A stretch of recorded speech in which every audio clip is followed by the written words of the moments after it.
বন্ধুরা, আমার একটা ভিডিওতে আমি দেখিয়েছিলাম আমি ছোট ছোট দুটো রাজহাঁস কিনেছিলাম।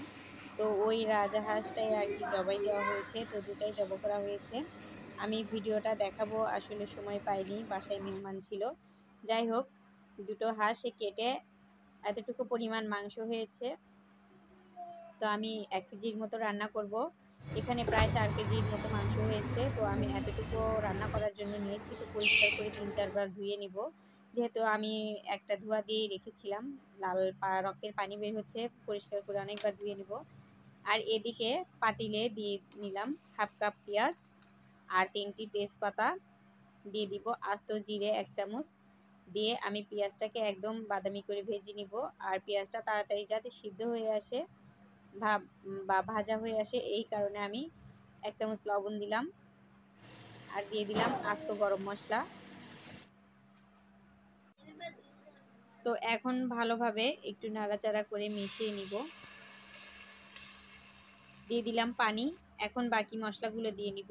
এখানে আদা ও রসুন বাটা আছে, তো আমার কাছে মনে হচ্ছিল আদা বাটা একটু কম হয়েছে, তো আমি আরও 1/2 চামচ পরিমাণ দিয়ে নিলাম। আর 2 চামচ জিরা বাটা দিয়ে নিয়েছি। তো ভালোভাবে একটু নাড়াচাড়া করে দিয়ে দিব গুঁড়া মরিচ 2 চামচ, দিয়েছি হলুদ গুঁড়া 1 চামচ, ধনিয়া গুঁড়া। তো ঝালের জন্য আমি আবারও 1 চামচ মরিচ গুঁড়া দিয়ে নিলাম, কারণ আমার বাড়িতে মাংস রান্নাতে ঝাল না দিলে পছন্দ করে না।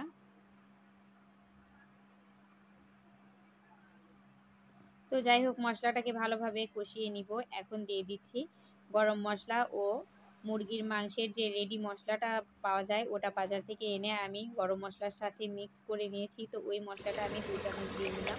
আর এদিকে আমি মাংসটাকে পরিষ্কার করে একটু আবার পানির মধ্যে রেখেছিলাম, তো পানি থেকে তুলে আমি মাংসটা দিয়ে দিচ্ছি।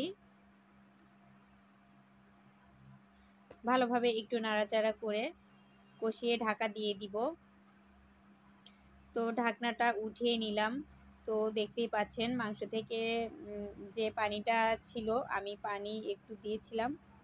তো যাই হোক, আরও একটু পানি দিয়ে একবারে কষাবো প্লাস রান্না করব দুইটাই, কারণ মাংসটা কষানোর পরে যদি পানি দেই তাহলে সেক্ষেত্রে আমার মনে হয় টেস্টটা বেশি ভালো আসে না। তো যাই হোক, আমি এইভাবে দিয়ে দেই, একদম মাংসটা কষানোর সময়ই জল দিয়ে দিই।